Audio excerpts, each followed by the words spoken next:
Online classes में सभी का स्वागत। फर्स्ट ईयर PhD मैनेजमेंट में आज हम माउथ गैग के बारे में पढ़ रहे थे। मुख खोलनियाँ या माउथ गैग। तो हम एपरेटस के बारे में पढ़ रहे हैं जो इनको जानवरों को रिस्ट्रेन करने में काम आ रहे हैं। तो इसमें हम माउथ गैग में हमने लकड़ी का मुख खोलनी, ये तो हमने प्रोबैंग गैग और वुडन गैग ये हमने पढ़ लिया था। ये कोई ज़्यादा वो इतना बड़ा इंस्ट्रूमेंट नहीं होता, एपरेटस नहीं होता। बस एक लकड़ी का सिंपल बना हुआ है जिसमें दो साइड में बारीक सुराख है और बीच में पूरा हॉल है और उस दोनों के अंदर धागे आपके डायग्राम में दे रखे हैं, धागे डाले पीछे बांध देते हैं और इसको मुंह के अंदर फिट कर देते हैं। ये जो हॉल है बड़ा इसमें निकाला, इसमें से हाथ आप अंदर ले जाके मुख का एग्जामिनेशन कर सकते हो या ट्यूब वगैरह को पास कर सकते हो, स्टोमक ट्यूब वगैरह। अब इसके बाद में आता है drink waters gag for cattle.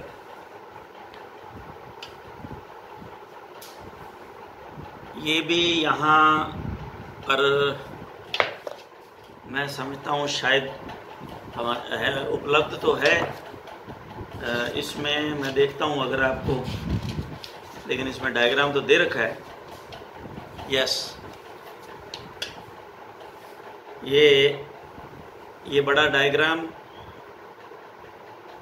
इसमें कोई ख़ास ऐसी बात है नहीं, लेकिन ये अभी इसको ध्यान से आप देख लें। आगे आप इनका अच्छी तरह से इनको पढ़ोगे आप तो ये देखिए, ये वाटर्स गैंग है। इसका नाम जो है वाटर्स गैंग के नाम से जानते हैं, ड्रिंक वाटर्स गैग के नाम से। तो ये लेफ़्ट और राइट दोनों अलग अलग होते हैं, ये देख लें आप अच्छी तरह से। ओके, लेफ़्ट और राइट दोनों अलग अलग होते हैं, देख लें।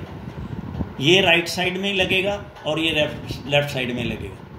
तो आप जब इनको लगाओगे तो ये इसका एंटीरियर पोर्शन आगे की तरफ जाएगा और इनको जो है ये बीच में दो इसके ये इस तरह से देखिए हॉल भी हैं। तो ये बना हुआ एल्युमिनियम धातु का बना हुआ होता है। ये एल्युमिनियम का बना हुआ है।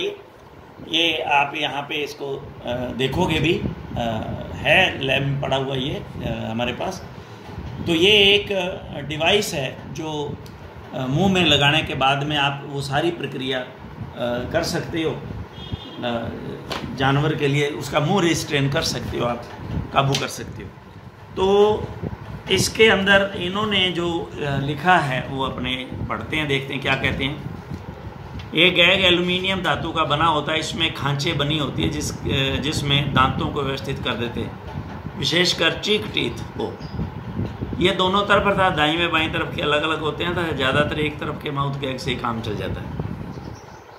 रस्सी का टुकड़ा प्रत्येक गैग के आगे जोड़ देते हैं, यानी कि उसको बांध देते हैं, जिससे कि माउथ गैग को बाहर निकालने में आसानी रहे। इसे मुंह में लगाते इसमें गाय की जीभ पकड़ कर रखनी चाहिए, जिससे इसे आसानी से लगाया जा सके। अब इसको लगाते कैसे हैं, अब आप इसको देखें।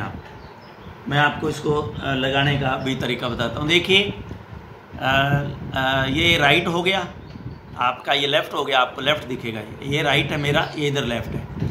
तो राइट वाला टुकड़ा यहाँ से आप इसमें इन दोनों ये जो इधर वाली साइड है मुंह के अंदर, ऊपर वाला अपर वाला जो है वो मैंडिबल है, नीचे ये देखिए आप जबड़े हैं, इनके बीच में, ये दांतों के बीच में एक इसमें वो बनी हुई है खांच। अभी आपको मैंने दिखाई थी, ये आप देखें, ये खांच बनी हुई है। ये देखिए, ये ऊपर भी है, ये खांच है, ये नीचे ये जो है ना, इसमें खड्डा बना हुआ है, ये खड्डा है इसके अंदर। और ये पूरा का पूरा ये जा रहा है, ये खड्डा है पूरा। ये देखिए, ये खड्डा है, ये खांच।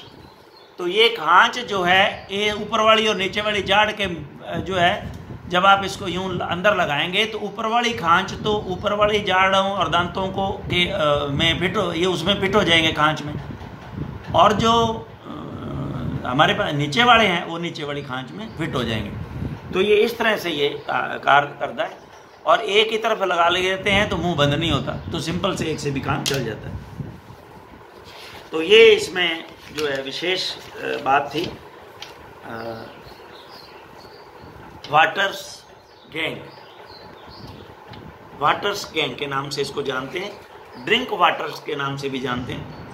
और ये इसमें उसमें गलत लिखा हुआ है, ड्रिंकिंग वाटर नहीं है ये, not a drinking water gang, that is a drink waters gang. अब हमारे पास आता है स्प्रिंग गैग।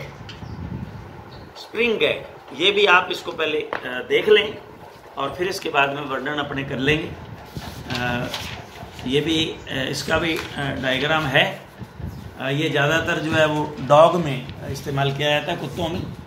ये आप देखें, इसको कैनाइन माउथ के नाम से भी इसमें जानते हैं।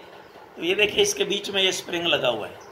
तो अब इसको यूँ हाथ से पहले यूँ दबा लेते हैं, यूँ हाथ से दबा करके, और उसके डॉग के मुंह में जो है ये वाला पोर्शन, ये देखिए, ये और ये वाला पोर्शन यूँ करके अंदर लगा देते हैं और फिर उस स्प्रिंग को जो है वो छोड़ देते हैं। तो क्या होता है, वो स्प्रिंग अपनी तड़ से यूँ उस माउथ को यूँ रखेगा। वो अपने मुंह को यूँ दबा करके इसको नहीं दबा सकता, ये स्ट्रांग होता है। यूँ इसके अंदर जो है इसको लगा देते हैं। तो अब ये जो है सेम उसी काम आता है।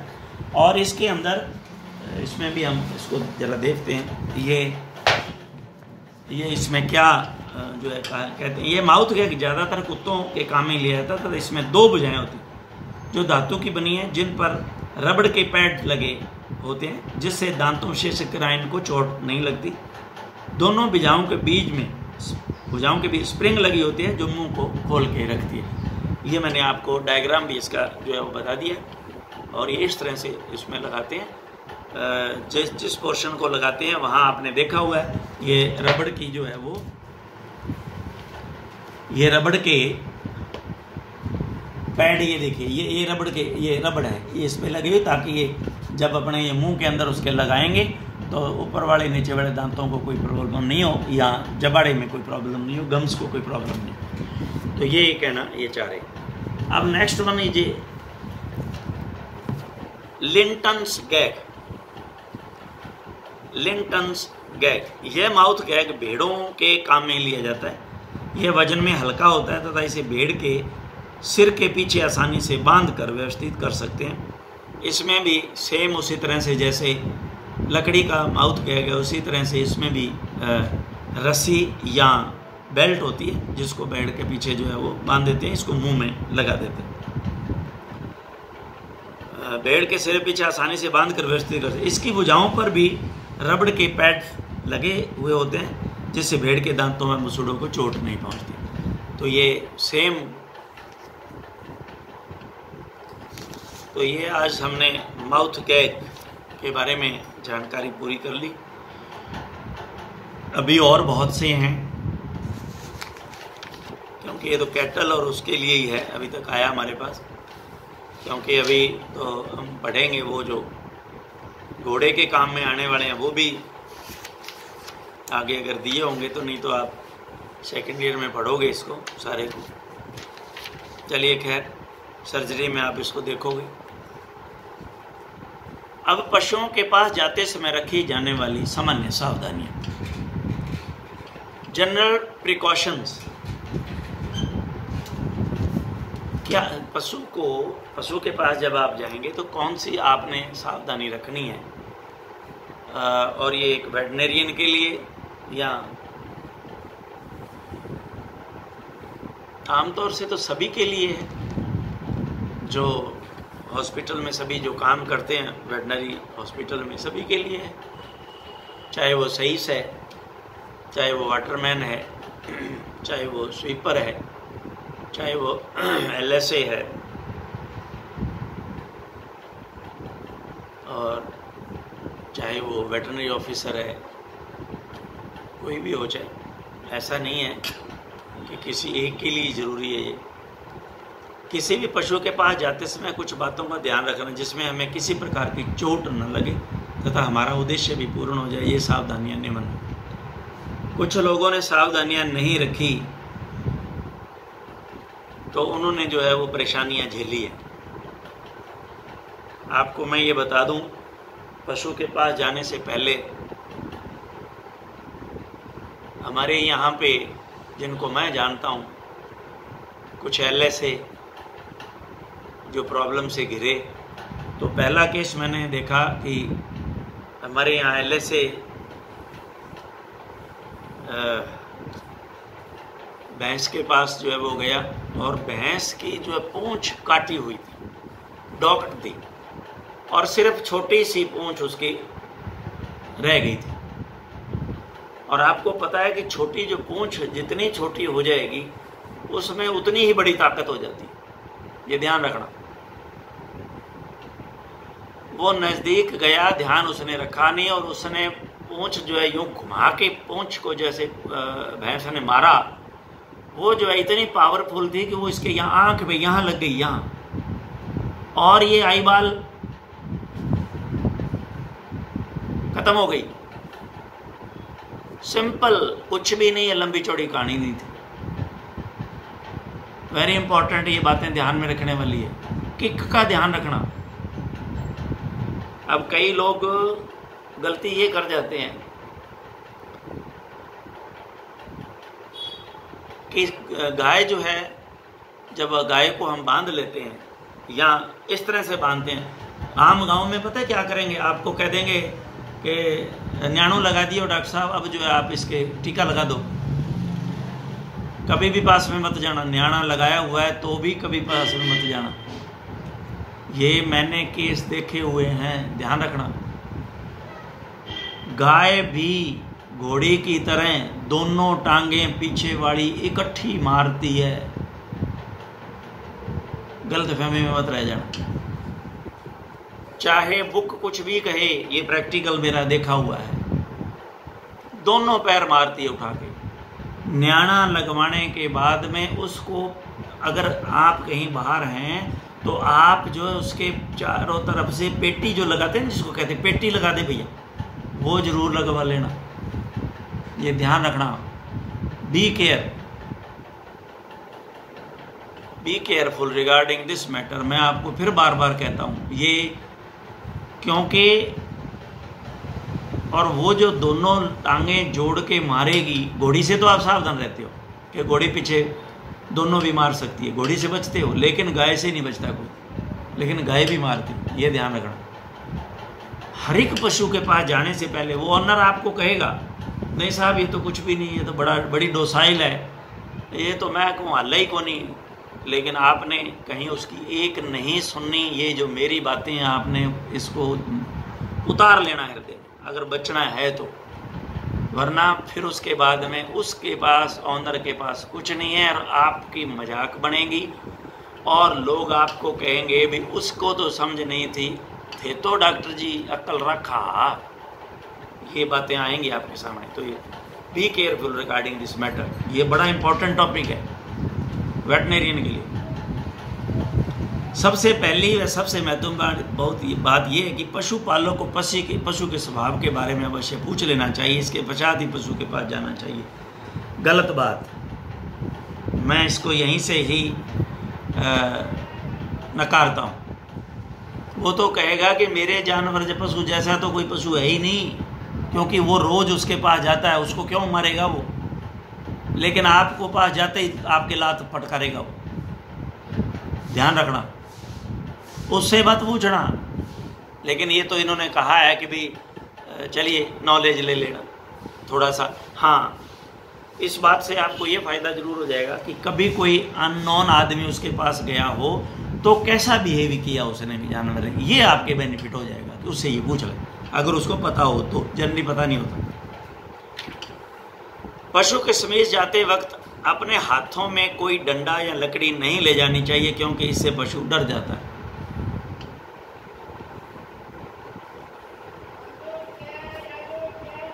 ये बात काफी हद तक ठीक है, लेकिन ये उस पशु के लिए है जो पशु बंधा हुआ हो, ध्यान रखना। मैं इसको भी दूर नकारता हूं बात को। अगर पशु बंधा हुआ नहीं है और आप उसके पास जा रहे हैं तो डंडा लेके ही जाएं, मैं आपको पहले बता देता हूं, ध्यान रखना। ये चाहे कुछ भी लिखें, लेकिन डंडा आपके हाथ में होना चाहिए। अगर आप नहीं बंधा हुआ पशु और आपको कहीं जाना पड़ गया कि भाई आप इसको जो है वो ट्रीटमेंट करो इसका, तो ऑनर को साथ ले लें, लेकिन आपके पास में अपने सेफ्टी के लिए ज़रूरी होना चाहिए। मैं ये रिकमेंड करता हूँ, क्योंकि मैंने ये देखे हुए हैं फील्ड के अंदर, भयंकर रूप देखा हुआ है। पशुओं के पास अधिकांशतः बाईं तरफ से जाना चाहिए, या जिस तरफ से दूध निकाला जाता है उस तरफ से जाना चाहिए, क्योंकि उसको आभास होता है कि वे इस साइड से मेरे कोई आ सकता है। पशु के पास जाकर उसकी गर्दन, पीठ व शरीर पर हथेली से बैल से सहलाते हुए प्यार से पुचकारना चाहिए, जिससे उसे अपनापन लगे तथा वह अच्छा आरामदायक महसूस। ये ठीक है, बिल्कुल सही है। ये उन डोसाइल जानवरों के लिए है, ये भी ध्यान रखना। डोसाइल हैं जो, उनके लिए है, बंधे हुए हैं जो, उनके लिए है, ध्यान रखना। पशुओं को कभी भी आगे व पीछे की तरफ से काबू में नहीं करना चाहिए, बिल्कुल ठीक है। सींग वाले जानवरों को उसके सींगों से सावधान रहें। पशुओं की लात मारने की आदत से बचकर रहना चाहिए। घोड़े पीछे की तरफ तथा गायें पीछे व पार्श्व साइड में दोनों तरफ लात मारती है, ध्यान रखना। एक अभी और मैं आपको यही बात बता देता हूँ, ये प्रैक्टिकल जो है वो देखे हुए हैं। जब ऊंट बैठा हुआ हो, ऊंट जब बैठा हुआ हो तो आप गलती से भी मत समझ लेना कि आपके लात नहीं मार सकता, ध्यान रखना। वो बैठा हुआ भी आपके लात सरका सकता है अच्छी तरह से, क्योंकि मैंने इन ऊँटों में, जब मैं भादरा था और भादरा में ज़्यादातर ऊँट आते थे हॉस्पिटल में, तो ये मेरा प्रैक्टिकल करके देखा हुआ है कि अगर आप सावधान नहीं रहे तो वो आपको लपेटे में ले लेगा। दूसरी बात अभी आगे आएगा, अपने देखेंगे, ये तो रिस्ट्रेन पढ़ रहे हैं, आगे कंट्रोल आएगा। कंट्रोल के अंदर मैंने ये देखा हुआ है कि ऊंट का अगर आपने, ध्यान रखना, बहुत कम मिलेगा आपको, बहुत कम, लेकिन होता है। ऊंट भी दो टांगों पे खड़ा रह सकता है, ध्यान रखना। आगे पढ़ेंगे ना जब हम, आपको बताऊंगा। एक ऊंट की आगे वाली पैर को बांध देते हैं और अब कहते हैं कि अब ये लात नहीं मार सकता, ये लात मार सकता है, और फटकारी है भादरा में एक के, ये भी ध्यान रखना। क्योंकि जो आप टांग आपने बांध दी, वो उसकी जो है दूसरी आगे वाली टांग और उसकी क्रॉस करती हुई टांग पे खड़ा रह के, और जो टांग बांधी है उससे क्रॉस करती हुई पीछे वाली टांग आपके सरका देगा, ध्यान रखना। ये वेरी वेरी इंपॉर्टेंट। ये यहाँ कहीं नहीं लिखा मिलेगा आपको, इस किताब में नहीं, किसी किताब में पढ़ लेना चाहिए, नहीं मिलेगा, लेकिन ये मैं आपको बता रहा हूँ। बी केयर, आपको रहना है केयरफुल, ये ध्यान रखना। ये मैं इसलिए बता रहा हूँ क्योंकि हमने पढ़ा नहीं था, लेकिन हॉस्पिटल में प्रैक्टिकल हो गया ये खुद, क्योंकि कंपाउंडर को जब हमने कहा कि इसको बांध दिया, अब इंजेक्शन लगा दे, अब वो जैसे इंजेक्शन लगाने के लिए पास में हुआ, उसने साइड वाली जो है लात निकाली बैठे हुए ने और उसके सरका दी।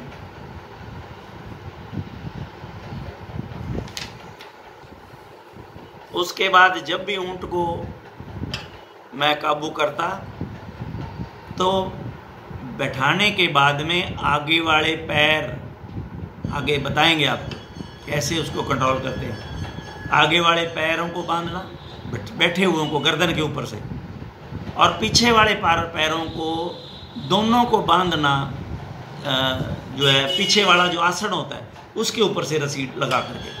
अब नहीं पैर मार सकता वो, क्योंकि वो बंध गया वो। तो ध्यान रखना, ये वेरी वेरी इंपॉर्टेंट,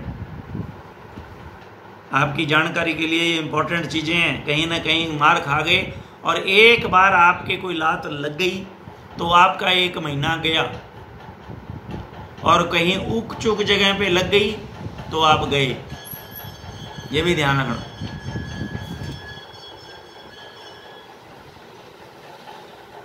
पशुओं के पास जाते समय या पास पहुंचकर घबराना नहीं चाहिए। ये लेखक को ले जाना चाहिए उसके पास, ऐसे जानवर के पास। घबराहट तो बड़ों बड़ों को होती है।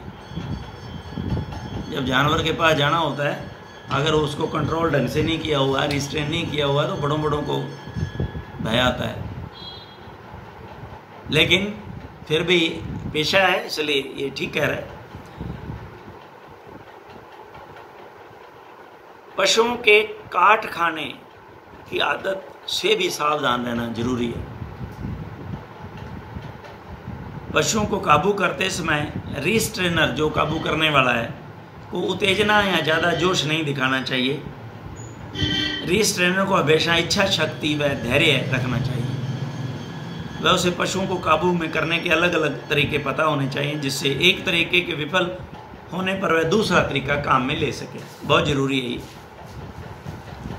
कई बार देखा गया एक तरीका फेल हो जाता है, नहीं आता जानवर, प्रत्येक पर एक तरह का जो तरीका काबू नहीं आता। पक्षियों को काबू में करते समय उनके पंखों को शरीर के साथ पकड़ लेना चाहिए, ताकि वो फड़फड़ाएंगे नहीं, जिससे उन्हें बेचैनी महसूस नहीं हो। वह साथ ही पंखों को फड़फड़ाने से हानि भी नहीं पहुंचे।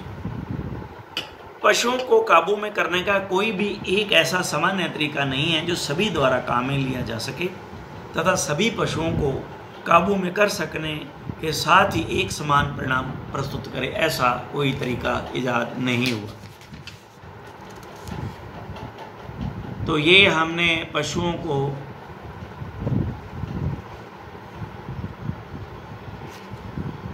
को काबू करने का तरीका, उनकी विशेषताएं, शारीरिक स्थिति, साधनों की उपलब्धता तथा काबू में करने वाले व्यक्ति की इच्छा पर ये चीज़ें निर्भर करती हैं। तो हमने ये पशुओं को रिस्ट्रेन करने वाले मेथड जो लगभग पढ़ लिए, और सावधानियां भी आज हमने खूब अच्छी तरह से जानकारी इसकी ले ली है। और नेक्स्ट हमारा लेक्चर होगा controlling of the cattle and buffalo, restraining and controlling of the, काबू करने के साथ साथ नियंत्रण करना उनको, ताकि वो हिले डुले नहीं। तो ये हम नेक्स्ट हमारे लेक्चर में हम लेंगे। लेसन यही है, इसका ये पार्ट जो है, टॉपिक ये रहेगा हमारा अगले हमारे लेक्चर में। Thank you very much.